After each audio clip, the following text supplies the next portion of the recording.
वसवसे शैतान डालता है। ये जो हमारा ये दिमाग है ना, इसमें जो सिम है ना, इसका नंबर शैतान के पास है, अल्लाह मियाँ की इजाज़त से है, ठीक है। इस तरह तो बेचारे को कोई इजाज़त नहीं, तो वो क्या करेगा, तो हमारे वो इधर SMS भेजता रहता है, बीच में ना कई वीडियो चलाता रहता है। हाँ, इधर ये वाला जो सिम है ना, इंसान ड्यूल सिम है, तो ये जो सिम है ना, यहाँ पे जो कल्ब की सिम है, इसमें उस वक़्त तक वो नहीं घुस सकता जब तक इसमें कोई बुत ना हो। अगर यहाँ एक से ज़्यादा बुत हो जाए तो फिर वो भी बीच में आ जाता है, पासवर्ड हैक कर लेता है, चोरी कर लेता है। 360 किस्म के बुत कई बार यहाँ आ जाते हैं ना, काबे के अंदर 360 किस्म के बुत आ जाते हैं, हम खुद ही सजा लेते हैं, रंग के, नस्ल के, ज़ात पात के, हुस्न के, जवानी के, डिग्रियों के, मैं के, अपनी तस्बीहों के, वजीफ़ों के, नेकियों के, पारसाई के, तकवे के, तकब्बुर। सबसे गंदा बुत तकवे का तकब्बुर है।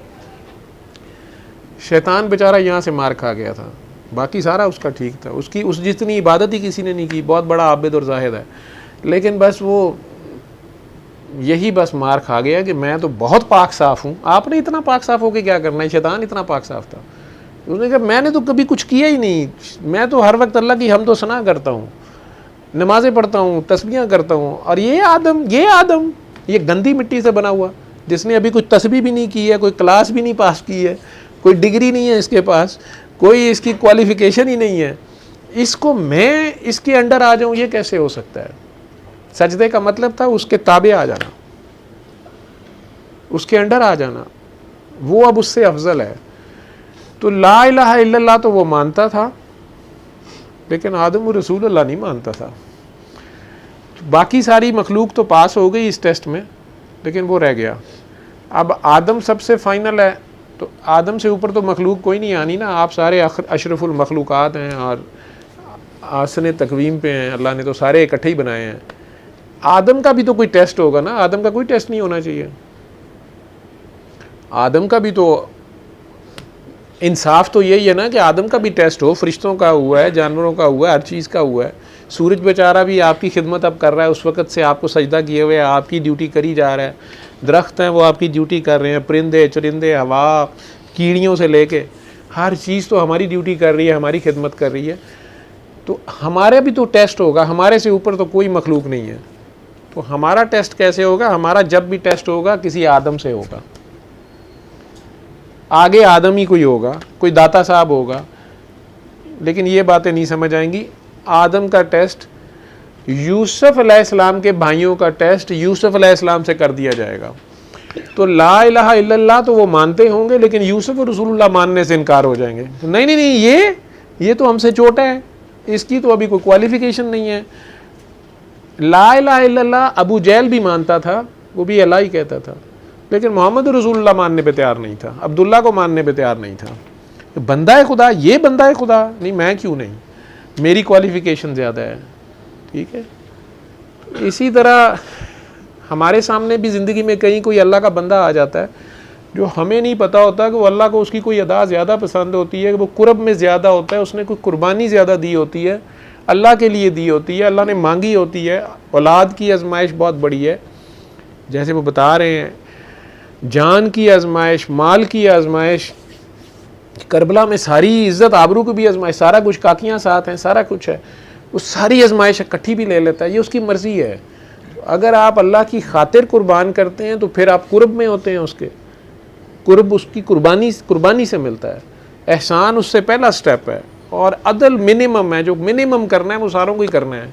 सारी कायनात उसी के गाने गा रही है, वो हमें समझ नहीं है कि वो क्या कर रही है, वो अदल है, और उसको बिन देखे जो कर रहे हैं इख्तियार होते हुए, अगर ज़ाहिरी इख्तियार होते हुए, तो ये एहसान है।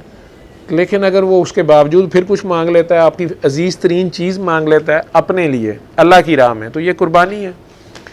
कुर्बानी शर्त है उसकी अल्लाह की खातिर। फसल्ली ली रब्बी का वन नहर जो कहते हैं ना, वो ये है कि मैंने तुम्हें पाकी अता की है, लेकिन शर्त क्या है, और भी पाकी कोई लेना चाहता है, आप कहते ना पाकी चाहिए मुझे, वो कहता है नमाज कायम रख। नमाज उसको देखते रहने का नाम है, मेरे सिवा कहीं ना देखी, मेरे सिवा किसी से ना मांगी, मेरे सिवा किसी और की तरफ ख्याल भी ना जाए। ये नमाज है 24 घंटे की, हर तरफ आपको अल्लाह नज़र आए, बीमार की तीमारदारी, गरीब की मदद, मस्कीन की मदद, यतीम की मदद, ये उलमा हज़रात का काम है, वो आपको बताएं, मेरी तो समझ कम है, हो सकता है एमी में हज़ियान बकता रहूँ, मेरा इसमें कुछ ताल्लुक़ नहीं है, मैं एमी को उल्टी सीधी तशरीह कर दूँ जो उलमा हज़रात आपको कहते हैं, लेकिन मोटी बात तो उन्हें बतानी चाहिए आपको। सलीली रबी का वन नहर क्या है? सूरह कौसर में जो अल्लाह फरमा रहा है, सरकार को कह रहा है, उनकी पूरी नस्ल को कह रहा है कि हमने आपको पाकी अता की, लेकिन शर्त फार्मूला क्या है? फसलीली रबी का वन नहर, नमाज कायम रख और कुर्बानी देता रह। कुर्बानी बकरों की नहीं देनी कुर्बानी, ठीक है। इस्माइल अलैहिस्सलाम की कुर्बानी इब्राहीम अलैहिस्सलाम से मांगी गई है, हालांकि उन्होंने दुआ मांगी है कि मेरा ये बेटा जो है इसी में से आखिरी नबी हो। अल्लाह कहता है पहले इसको छुरी फेरो। अगर वो छुरी फेर देते हैं, वो ज़िबा कर देते हैं इस्माइल को, तो फिर कहाँ से नस्ल आएगी? वो तो दुआ कुछ और कर रहे हैं और अल्लाह उसके ऑपोजिट उनसे मांग रहा है कुर्बानी, लेकिन उन्होंने अपनी ख्वाहिश की कुर्बानी वहाँ कर दी है। उन्होंने कहा ठीक है, क्यों? उनका ये टेस्ट अल्लाह ने लिया ना अल्लाह की राह पे। पहले उससे पहले बीबी हाजरा को छोड़ गए, उस वक़्त भी बेटा पैदा हुआ, इस बूढ़ी उम्र में जाके बेटा पैदा हुआ, पहले आग में, कितने तो टेस्ट हैं। तब इब्राहीम अलैहिस्सलाम 7वें आसमान पे है ना, टेस्ट है, अल्लाह लेता है टेस्ट, तो वो उसकी अपनी मर्जी होती है, वो तो उसके ख़ास लोग होते हैं ना। इसी तरह औलिया में भी कई टेस्ट देते हैं, जैसे दाता साहब की मैं बात कर रहा हूँ कि वो सब जंगल बियाबान में से क्रॉस करते हुए इधर आए, क्यों आए? आज पूरा लाहौर मुसलमान है और वाकई माशाल्लाह इतनी तौफीक हो गई है कि अब हम दाता साहब की गलतियाँ सही और गलत निकालते हैं। वहाँ ये ठीक हो रहा है, वहाँ ये गलत हो रहा है, दाता साहब मर गए हैं कि ज़िंदा हैं, जाना चाहिए कि नहीं जाना चाहिए। हमें इतना माशाल्लाह इल्म हासिल हो गया है कि जिससे अल्लाह लिया है उसी को नाप तोल रहे हैं। अल्लाह माफ़ करे इस वक़्त से।